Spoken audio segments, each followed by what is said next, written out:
Assalamu Alaikum wa rahmatullahi wa barakatuh, dear children. Today, inshallah, we will do lesson number 10 from module 7C, and the title of the lesson is Amanah. So, we will discuss in this lesson what Amanah is. So, what do we mean by the word Amanah? And then, when we borrow something from someone, we must look after it. This is also one of the lessons that we want to learn today. And also, what does Islam say about lost property? So let's start the lesson with the ayah of the Holy Quran. This ayah is from Surah An-Nisa, ayah number 58. Bismillahir Rahmanir Rahim. إن الله يأمركم أن تؤدوا الأمانات إلى أهلها وإذا حكمتم بين الناس أن تحكموا بالعدل إن الله نعم ما يعظكم به إن الله كان سميعا بصيرا. So this is a very important ayah of the Holy Quran, containing a message which applies to everybody, every single Muslim, as well as every single human being actually. So what Allah subhanahu wa ta'ala is saying here is something that is going to help us in our day-to-day life. So Allah says, indeed Allah commands you to deliver the trusts to their rightful owners. Okay, so see here the word trust, and if you could guess, trust is actually Amanah. The word Amanah is trusts. That's what Allah subhanahu wa ta'ala is talking about. And the word Amanat here, this word Amanat is an Islamic term actually. So what Allah subhanahu wa ta'ala is saying, this is a command, an order of Allah subhanahu wa ta'ala, that you should return the amanat to the owners of the trusts, to the owner of that amanat. And then Allah subhanahu wa ta'ala adds one more thing which we will not discuss here, but this is also important. Then he says, when you judge between people, to judge with fairness. So be fair to the people when you are judging them, when you are passing some kind of opinion, giving your opinion. Be fair in your opinion, and do not be oppressive, and do not be biased, etc. Inna Allah ni'imma ya'idukum bih. And this is one of the best advice from Allah subhanahu wa ta'ala. So excellent indeed is what Allah advises you. Inna Allah kana sami'an basira. And Allah subhanahu wa ta'ala is all hearing, all seeing. So Allah subhanahu wa ta'ala is always hearing what we are saying, and Allah subhanahu wa ta'ala is seeing everything, anything that we are doing. So we should know that whatever we are doing, we would be asked for on the day of judgment. So this is the best thing, that we always be mindful of what we do, be always careful about what we do.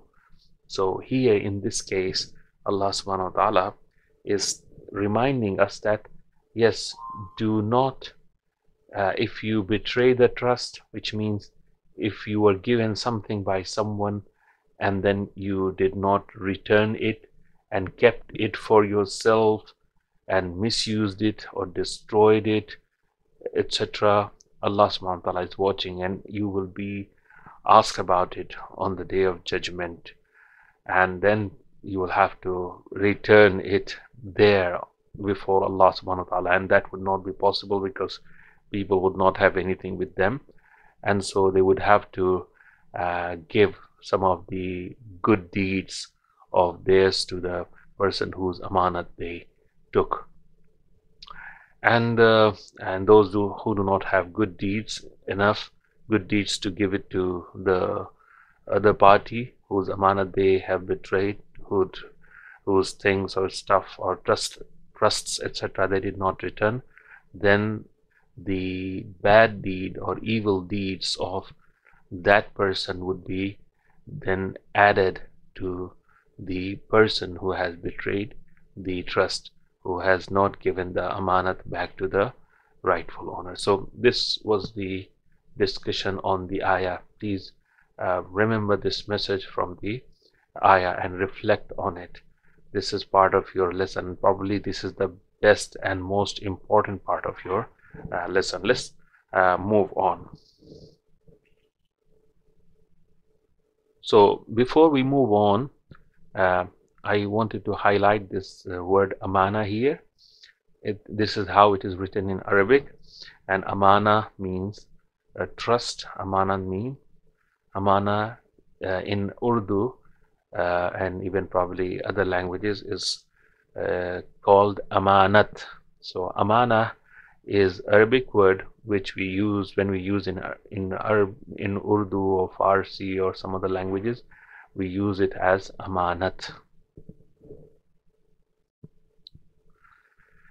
Now let's look at the meaning of the word amanat. So here we have been given the definition of amanat. What is amanat?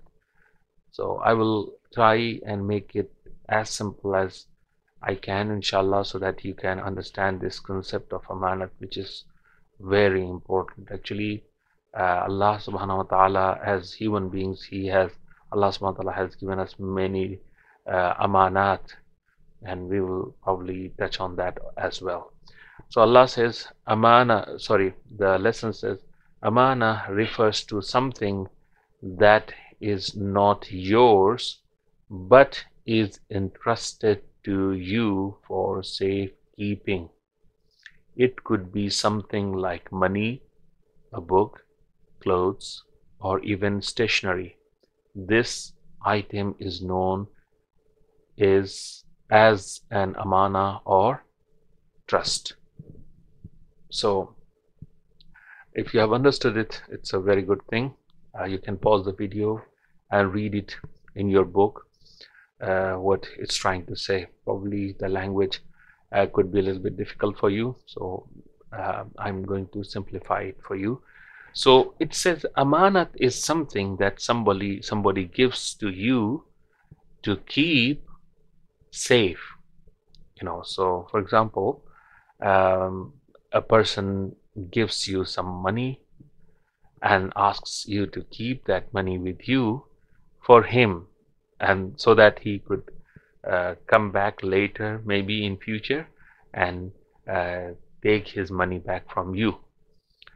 And if you kept it with you safe and then returned it to the person, then that would be the best thing.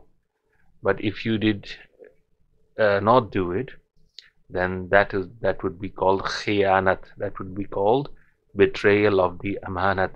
That would be called breaching the trust, and that is very, very severe with Allah subhanahu wa ta'ala. And it could be something else, not just money. Somebody comes, for example, a person is traveling and is going to live in some other place, maybe another country temporarily. Let's say somebody is going for ziyarat and he has some jewelry with him, and he does not want to carry it with him, and so he comes to you and asks you to keep that jewelry with you so that it's not lost or stolen, etc. This is amanat. It could be something really simple, a pen, maybe some stationery or anything. Actually, it goes beyond physical things. Somebody may come to you and share a secret with you and asks you to keep that secret for him. That is also a kind of amanat. That is also a kind of trust. And if you disclosed that secret, and if you did not keep that amanat, then you have committed something really, really bad. So I've given you many examples, and it would be now clear for you that amanat is something that somebody gives to you to keep safe, so that the other person who has given you the amanat could come back and get that thing from you at a later date or time. So this is what the ayah is saying. In the ayah at the start of this lesson, Allah is telling us that we must return trusts to their respective owners. Okay, before we move on, there's something interesting here. I would want you to pause the video here and read it for yourself. And actually it is referring to the period of the life of the Prophet sallallahu alaihi wasallam, and it talks about the Prophet sallallahu alaihi wasallam being the most trustworthy person. And one of the titles of the Prophet sallallahu alaihi wasallam was Al-Amin, which means the trustworthy. And the Prophet sallallahu alaihi wasallam, even before he announced his prophethood, told the people that he was the Prophet of Allah.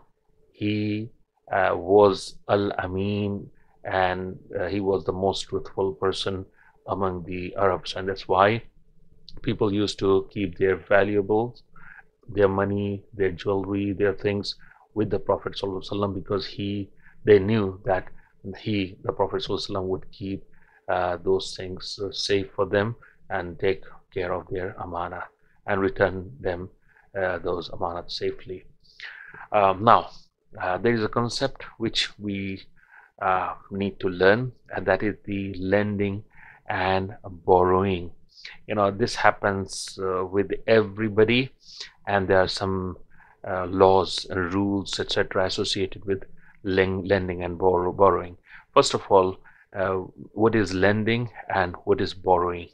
Okay, lending means when someone gives his things to someone else to use for nothing in return. So for example, you needed a book and you wanted to read a book, for example, and you did not have that book, and you go to someone, let's say to your friend, and ask him to give you his book to read, and he gives that book to you to read without any charge or without any money.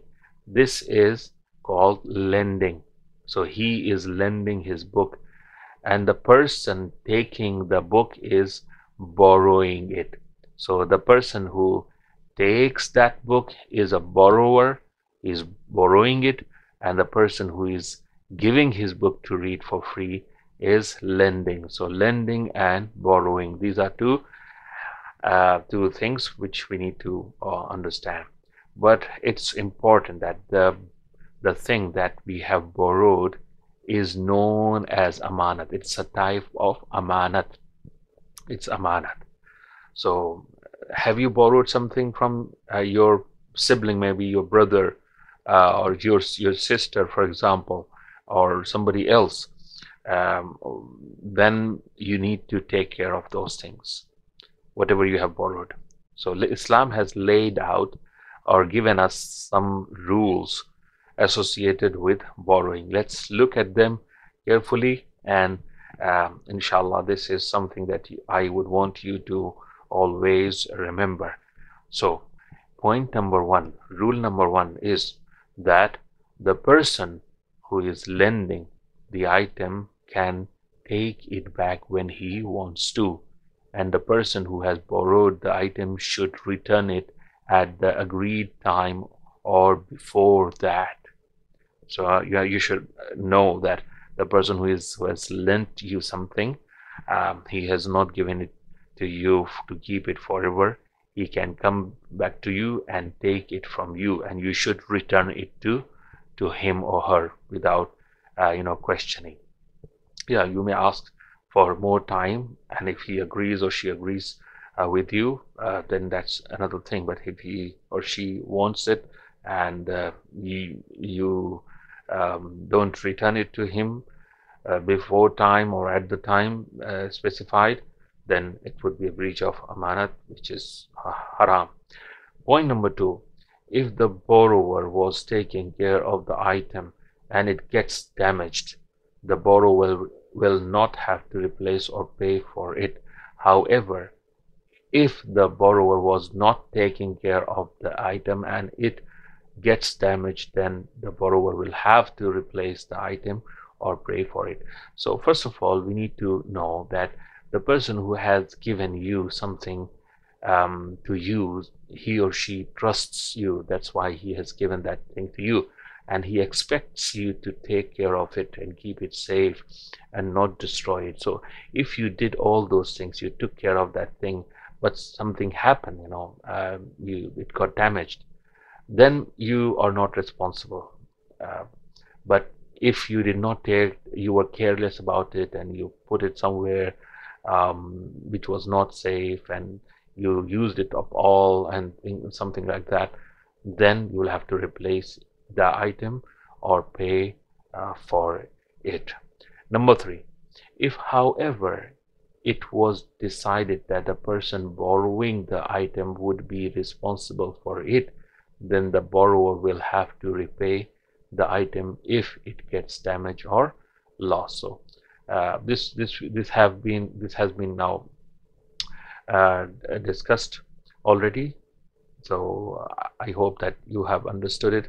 So please pay attention here, and these 3 rules are important, which I want you to inshallah learn, write them down and keep them in your minds.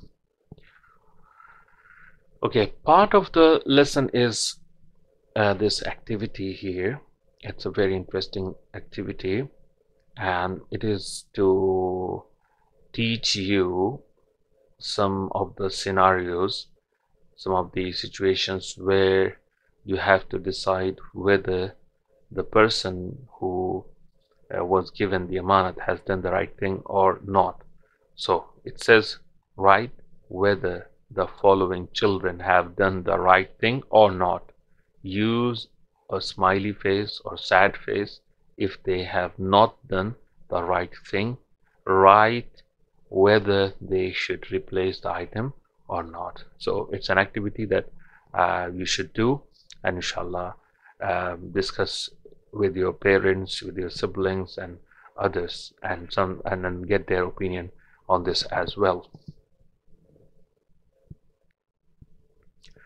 Now let's read these 2 very beautiful stories from our lesson, and these stories will inshallah give us an idea what we should do when we receive or get something as amanat, and somebody trusts us and gives us his things to keep and take care of.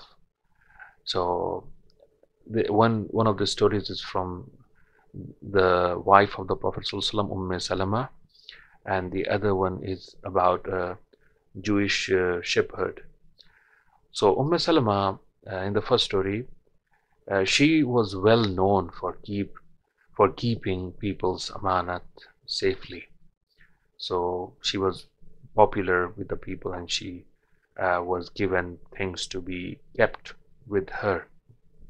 So and to the extent you can see that when Imam Ali salam moved to Kufa, Imam Islam used to live in Medina, and he moved to Kufa when he became the Khalifa.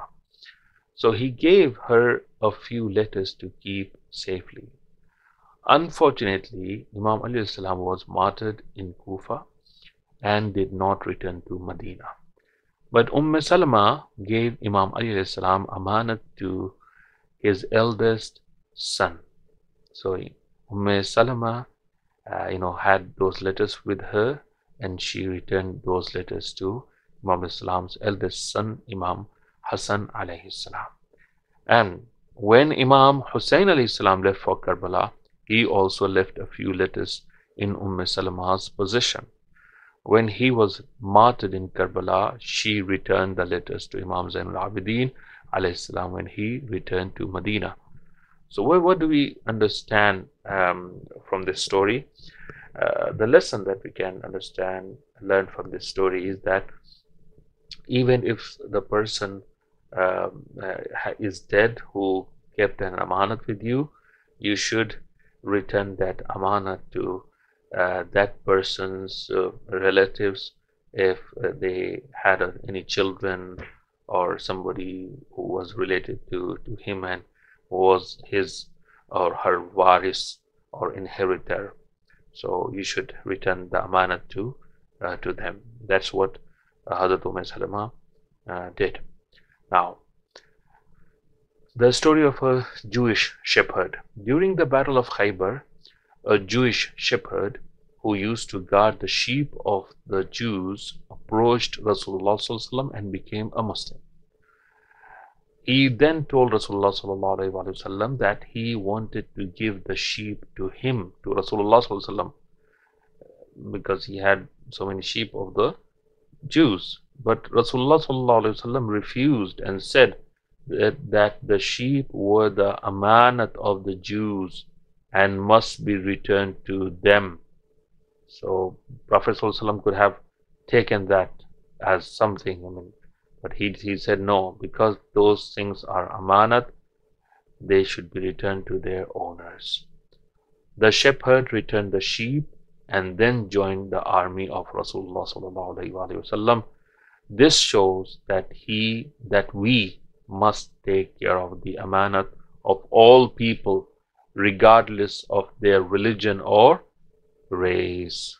Okay, even if the amanat is from somebody who's not even a Muslim or a believer, a mu'min, we should return that amanat to that person, because that's what the Prophet ﷺ used to do. And he returned the amanat of even his enemies, the mushriks, the people who wanted to kill the Prophet ﷺ, but he had some amanat from them, and he asked Imam Ali salam to give those amanat to their owners when he migrated from Mecca to Medina. Now, this is the last part of our lesson today, and it's about lost property. This lesson starts with this question, and we definitely have come across such things. So it says, have you ever found something that someone has lost or dropped by mistake? Such items are known as lost property, and Islam has some guidelines for such items. Okay, it's important really, and it happens all the time. We are walking on the street and we find £1, let's say, a coin, or £5 note, and something like that. Or maybe in our school we found a pencil, we found a rubber, we found something, like, let's say. So it happens all the time. Those things are called lost property. A person, the owner of it, the property or thing, that whatever it is, may have lost it. What should we do when we find those items, lost properties? So it says, the answer is, if someone finds something, then following rules apply. Number 1, if the item does not show any sign of the owner, then the finder can keep it for himself. However, it is better to give it away as sadaqah on behalf of the owner. Okay, so if you did not have any way to find out about the owner of that thing, but there are some, it's not as straightforward.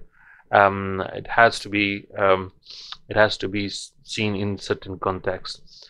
If there was no way of finding the owner, then it's possible in certain cases to keep it for yourself, but however, even in this case, it's better to give it away as sadaqah on behalf of the owner. Number 2, if the item is less than 60 pence and the owner is not known, then it is better to give the item as item away as sadaqah. So this is something that we should know, that if the price or the value of the item was less than this amount here, they should be given as sadaqah.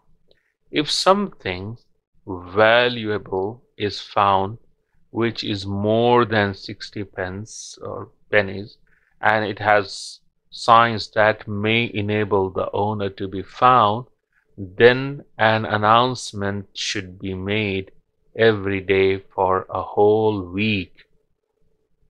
If the owner is still not found, then the announcement should be made weekly for a whole year. Announcements can also be done in the form of a written notice displayed in a way that people can read it. And if the owner is still not found, then it is better to give the item away as sadaqah or charity. Okay. Now, this is about a property where you can see some signs, or let's say you found a book and it had a name on it. You found something, a purse, let's say, it had something that told us that it could belong to a particular person, but you did not know where to find that person. So there were some signs you could know that that would tell you that it belongs to a particular person, and its value was more than this amount here. So in that case, you have to announce it for a week, every day for a whole week. And if the owner is still not found, then the announcement should be made weekly for a year. And yeah, this could not be possible sometimes, to announce it every day, every time, every week. Then you can just put a poster with a picture or something like that, so that people could read it, and this would be regarded as the announcement. If you were to find an item that someone has lost, then it would be best to hand it over to an adult so that the necessary action can be taken. Okay, this is for children especially. When you find something as lost property, you should give it to somebody old, somebody adult, so that they could take the necessary action. You cannot do certain things as a child, so it's best to give it to somebody who can do something about it. Let's read this hadith of Imam Muhammad Baqir alayhi salam, where Imam is talking about something really, really, really important. Remember this hadith. Imam says, if the murderer of Imam Ali, the person who killed Imam Ali alayhi salam, places a trust or amanat in my possession, I would surely return it to him. Amazing, amazing. If Imam al-Islam is given an amanat by the person who killed Imam Ali alayhi salam to keep as amanat something, that Imam al-Islam says, I would return it back to him. Imagine that. Imagine, this is a very important lesson. The Prophet ﷺ was known as Amin, as we saw previously, and this is why he became successful. And so if we wanted to be successful in this world as well as next life, it's important that we be Amin, we be trustworthy. Winning the people with trust is really important.